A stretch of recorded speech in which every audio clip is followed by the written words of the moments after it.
The Chinese Air Force repeatedly encroaching on Taiwan. Taiwanese jets warning off Chinese jets that approach the island for the 8th time in 2 weeks. Chinese netizens suspect China's largest dam has discharged floodwaters without alerting areas downstream. This as heavy rains trigger surging floods upstream. In China, every aspect of one's life is monitored and controlled. So what's life like under a communist regime? One Beijing resident tells us more. And the Trump administration gives 48 hours for a Beijing-linked radio station to stop broadcasting to the U.S. through a Mexican station. The case revealed how communist propaganda was able to circumvent U.S. laws to reach American audiences. A lawmaker is trying to close that loophole. Welcome to China in Focus. I'm Tiffany Meyer. Now to Beijing. We recently reported the situation in Beijing may be much worse than the official reports indicate. Judging by comments made by an official from Beijing CDC this week, the city's situation appears to be worsening. The official provided information about the movements and whereabouts of 12 recently confirmed patients. Strangely, several of the patients had no contact with Xinfadi market, the origin of Beijing's second virus wave, nor did they have close contact with other confirmed patients.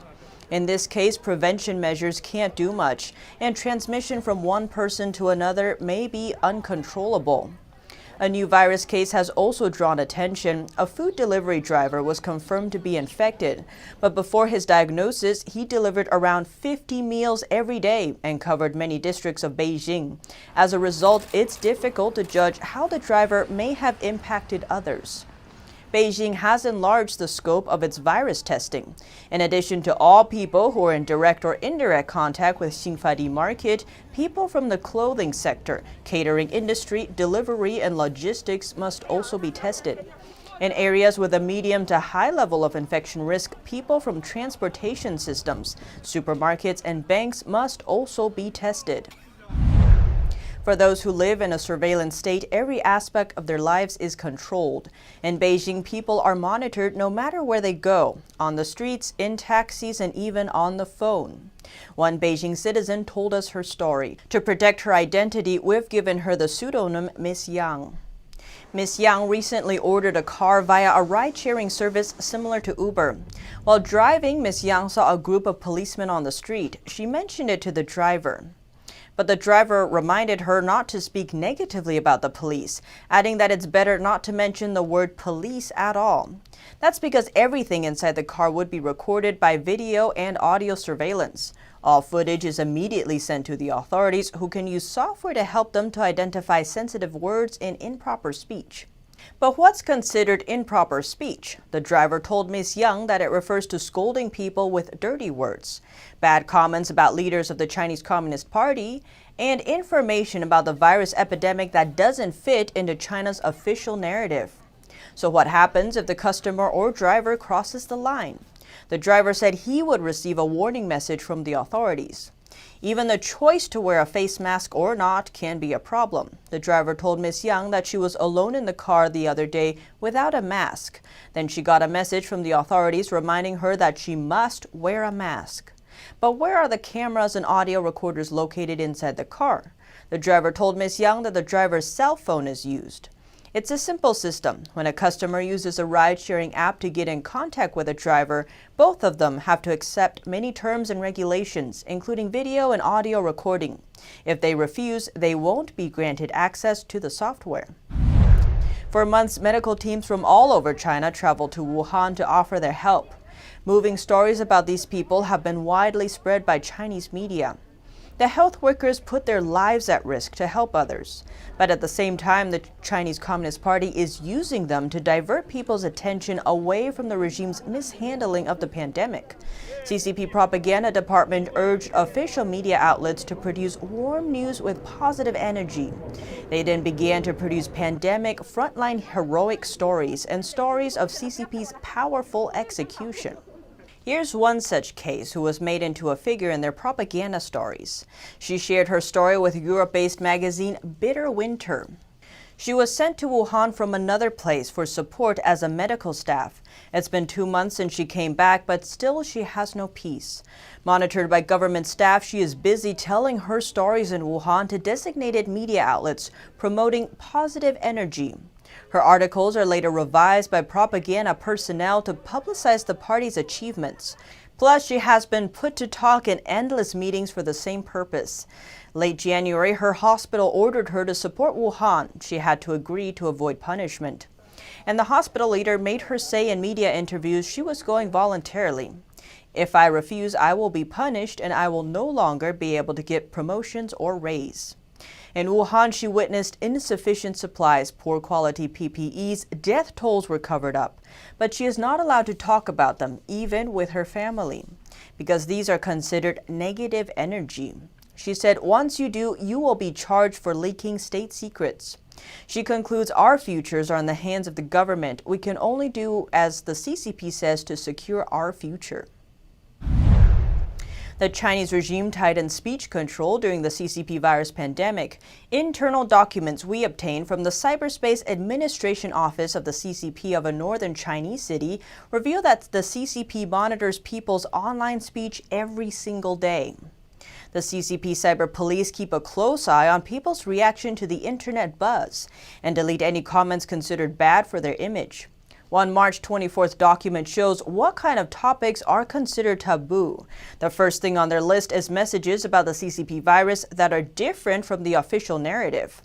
An example the document listed is a comment from a user on the online platform Weibo. That user was accused of posting so-called pandemic-related fake information. The internet police of that city found him out immediately and went to see him and warn him. His post was deleted. And as many global leaders and experts question the virus figures coming out of China, a new report has emerged. It was published by American think tank RAND. The new report uses air traffic visualizations to shed new light on virus transmission data. Researchers at the nonprofit combine case data from Johns Hopkins University with data from the International Air Transport Association. Back in January, before China imposed lockdown measures on Wuhan, about 5 million residents left the city, traveling to all corners of the world. Researchers used air travel data to map out where they went.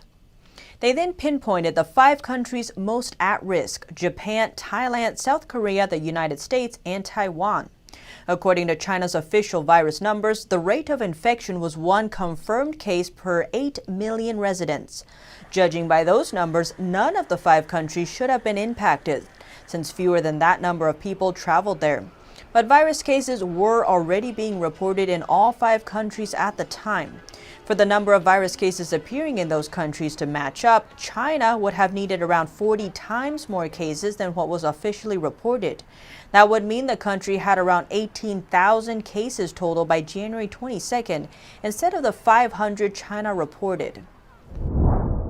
As tensions continue to rise between the U.S. and China, another development, this time in space. China completed a space project decades in the making Tuesday, putting the final satellite of its Beidou navigation network into orbit.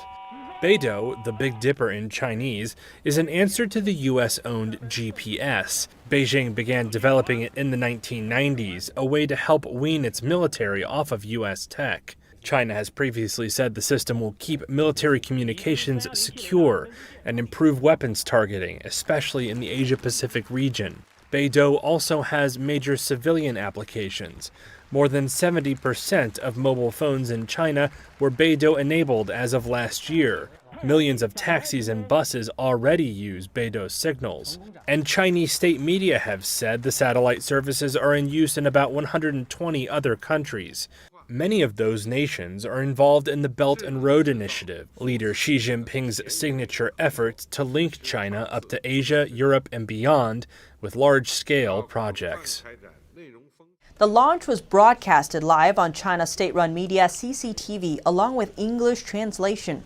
It's a rare move, as China usually only broadcasts after a successful launch. The launch was pushed back after a week ago. According to the official Beidou website, there was a technical issue with the rocket. The launch serves to help Beijing expand its military and global tech influence. China's Beidou system is in competition with the U.S. GPS system. Russia has its GLONASS navigation system, and Europe has the Galileo system. Russian and U.S. officials met this week in Vienna to discuss global security issues, in particular the expansion of a nuclear arms control treaty. President Trump has repeatedly called for China to join the talks. China, estimated to have about 300 nuclear weapons, has repeatedly rejected Trump's proposal. U.S. officials said China was hiding behind a, quote, great wall of secrecy. Two Australian mining firms made breakthroughs last week. Australia is hoping to separate its rare earth supply chains from China. One of the firms received government approval last week for the construction of its new project.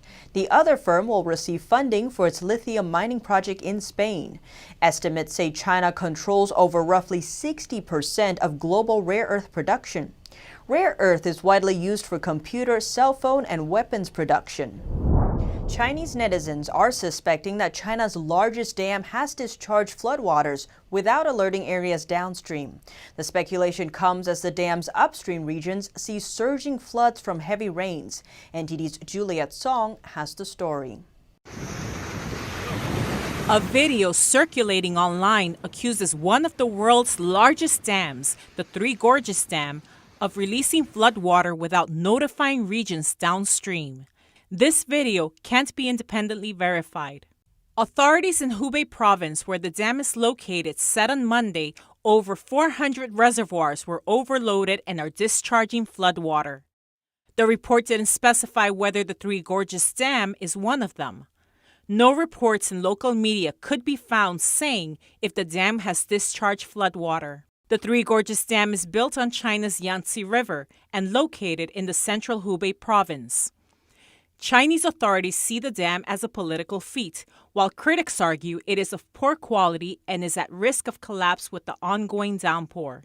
Regions upstream of the dam are seeing surging floods. The southeastern Chongqing is struggling with the worst flood in 80 years. Videos circulating online show the flood submerging buildings and washing away a house.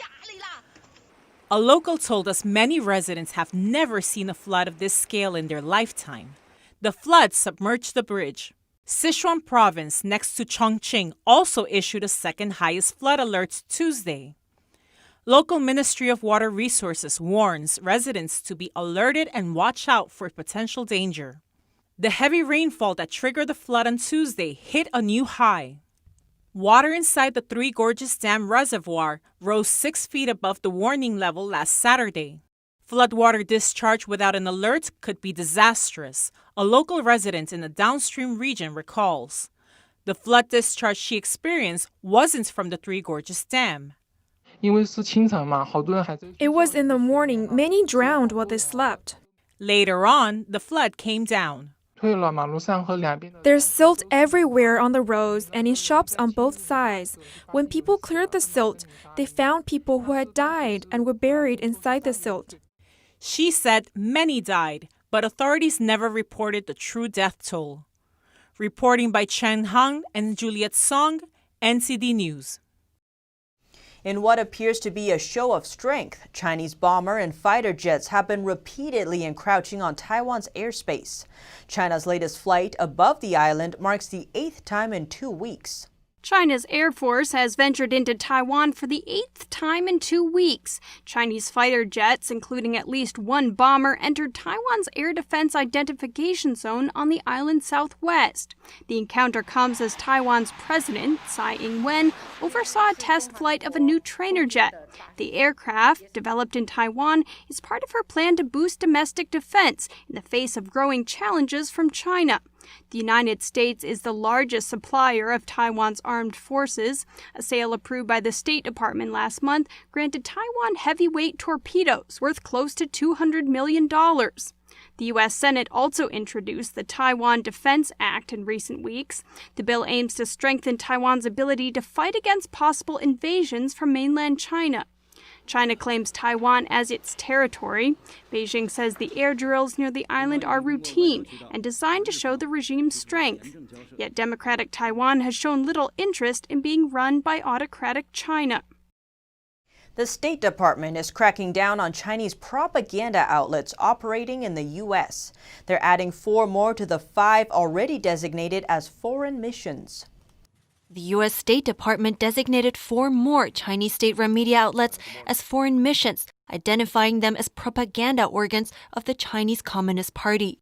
The move applies to China Central Television, China News Service, the largest newspaper group in China, the People's Daily, and its English-language affiliate, the Global Times.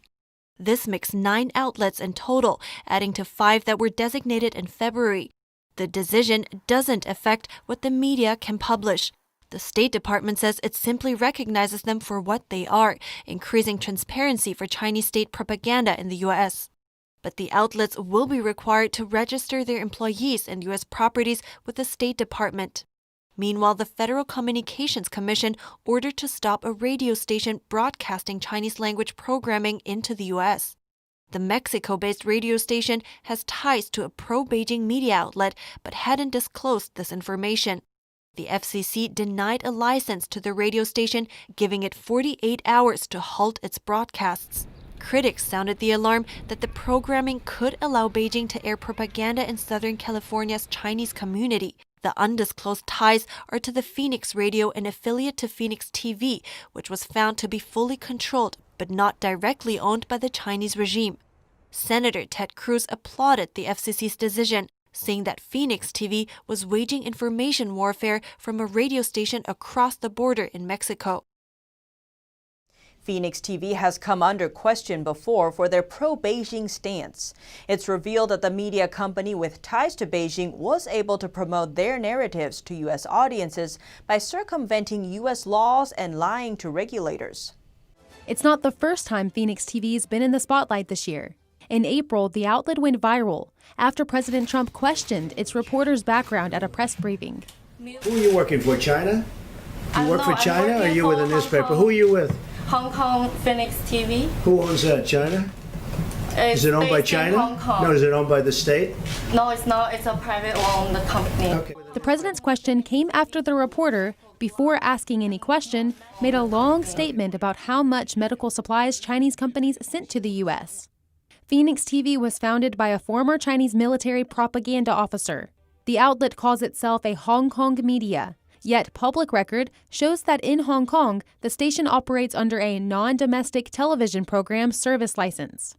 A 2019 report by the Hoover Institution at Stanford University said Phoenix TV is fully controlled by the Chinese government. For years, Phoenix had been trying to broadcast in Southern California, but wasn't able to do so because of an FCC regulation blocking radio broadcasters with more than 25% foreign ownership. But the outlet found a way around the rule. In 2018, a New York-based investment firm, H&H Capital Partners, bought a Spanish-language radio station in Mexico and switched it to Chinese language. The Mexican station is only 10 miles from the U.S. border and reportedly reaches 600,000 Chinese Americans in Southern California. At the time, the owner of the station denied having any ties with Phoenix TV. Vivian Hua, a Beijing native and naturalized U.S. citizen, owns a 97% stake in H&H. She said in 2018 that H&H purchased the radio station itself, and the deal had nothing to do with Phoenix. Radio Free Asia reported that Hua previously worked as a New York financial correspondent for Chinese state media Global Times. And her Chinese name is indeed listed as the author of several Global Times articles covering Wall Street. In 2018, the Mexican station posted a job opening on Phoenix TV's social media account. The contact information is Phoenix TV's HR email. The FCC said the Mexican station's programs are actually created by Phoenix TV. U.S. Senator Ted Cruz, who in 2018 unsuccessfully tried to get the FCC to block the license, said that H&H is completely enmeshed in Phoenix TV's operations. Cruz proposed a bill this April that would prohibit the FCC from granting broadcast licenses to companies who buy radio stations with the intent to change the language of the programming, unless the FCC can certify that the programming of the station will never be influenced by a foreign government or governing party. In a statement on Tuesday, the senator said that Congress should pass the bill and put a stop to schemes such as the Phoenix TV for good. The State Judiciary Committee discussed ways to hold the Chinese regime accountable for its cover-up of the CCP virus outbreak. The chairman, Senator Graham, asked if civil lawsuits in the U.S. could proceed against China under the current law. Experts argue that diplomatic and economic measures may be the best way to punish the regime for its mishandling of the virus. Amend the Foreign Sovereign Immunities Act. Senators and legal experts met on Tuesday to discuss ways to hold the Chinese regime accountable for covering up the CCP virus pandemic. Republican Senator Lindsey Graham chairs the Judiciary Committee. He suggests the U.S. should consider whether new tools are necessary to prevent what he calls devastating and deadly behavior from the CCP.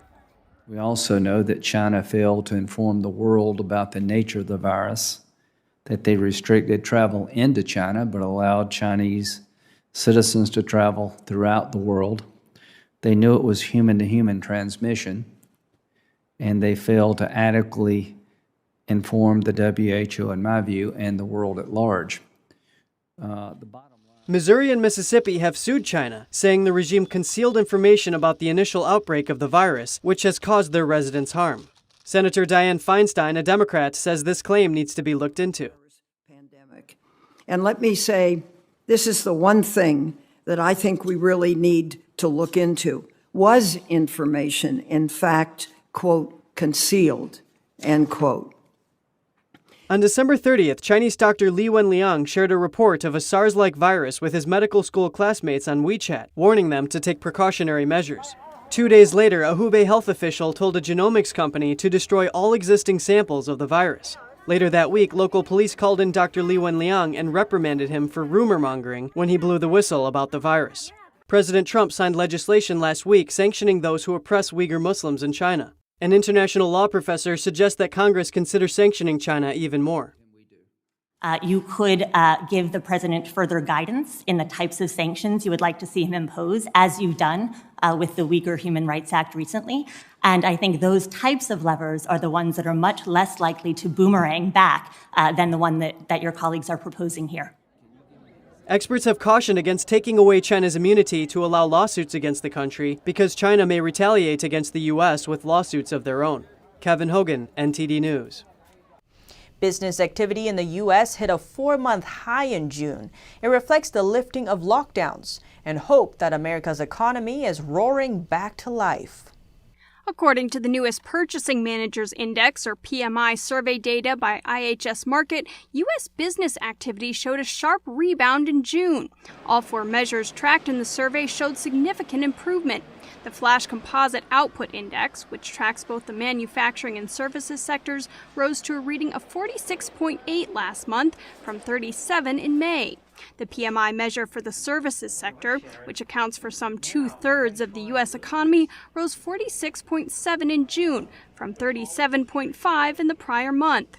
The Manufacturing Output Index rose to 47.8 from 34.4 in May. And the PMI measure for manufacturing, which accounts for some 11% of America's economy, rose to 49.6 from a reading of 39.8 in May. Economists polled by Reuters forecast the manufacturing PMI rising to 47.8 in June, so the actual figures exceeded expectations. With all PMI measures, a reading below 50 indicates contraction in private sector output. But despite all 4 measures of business activity coming in below 50 and so contracting for a 5th straight month, the pace of decline of activity eased substantially and came in above expectations. This supports the view that the pandemic-driven recession is drawing to an end. And with New York City entering phase 2 of easing lockdown restrictions, more hair salons are starting to reopen. Many people have been looking forward to getting a haircut again. But how much is a haircut really worth? For some, clearly it's much more than for others. Nothing could keep New York resident Susan Warren away from her favorite hair salon on Manhattan's Upper East Side when it reopened on Monday. The visit is not quite what it was before the lockdown, since temperature checks and masks are now required. Also, the client's purse is put inside a plastic bag for the duration of the stay, but none of those measures nor the steep $1,000 price tag prevented her from returning to the hair salon. It's worth every penny because it's so easy to take care of. And to me, nothing makes more of a difference in your appearance than your hair, so you feel like $1,000,000. But obviously, not only Susan was awaiting the salon's reopening. Since all hairdressers in the city were closed, people couldn't get haircuts anywhere, and it showed. We have a huge wait list. People have been calling, emailing, sending texts. I mean, it's been nonstop. And not only the clients were waiting for the reopening, the workers themselves also wanted to get back to work and do what they do best. 1,200 people on the waiting list. So be back is like, when can we go back to work? That is a reality. So finally today is like, yes, we're alive. The salon is expected to be busy for the coming months. The CEO said they will be fully booked all the way into fall. And we have some good news for the U.S. housing market. Experts are predicting a dramatic comeback as long as unemployment is under control. America's housing market is poised to weather the pandemic and stage a robust rebound. This is according to a new Reuters poll of over 40 housing strategists. They believe U.S. house prices are likely to rise faster than prices of consumer goods both this year and the next. Experts predict house prices will rise 3% in 2020 and 2021. The Federal Reserve expects consumer price inflation at 0.8% this year and 1.6% next year. Managing Director Brad Hunter at real estate advisory firm RCLCO says he sees housing demand coming back in dramatic fashion. The Reuters poll comes on the heels of a survey by the National Association of Realtors, or NAR. It found that existing home sales in May fell by nearly 27% year over year. That is the biggest annual drop since 1982. But NAR chief economist Lawrence Yun said the sharp drop in May's sales reflects the height of pandemic-related lockdowns. He believes the housing market bottomed in April and is poised for a solid recovery. Fueling the housing market rebound are record low mortgage rates and housing undersupply. The average 30-year mortgage rate hit a new low of 3.3% this month. And Census Bureau data shows that new residential housing permits are down nearly 9% compared to May of last year. Still, in a sign of an economic upturn, new building permits saw a 14.4% rebound off April's lows. According to Lawrence Yun, new home construction needs to ramp up even faster. Otherwise, home prices will rise too fast and hinder first-time buyers, even at a time of record low mortgage rates. Most of the experts polled by Reuters said the chief risk to a sharp housing market rebound is high unemployment, which now sits at 13.3%. Here at China in Focus, we dedicate ourselves to bringing you truthful, unbiased reporting. Don't forget to like and subscribe for the latest updates, and see you tomorrow.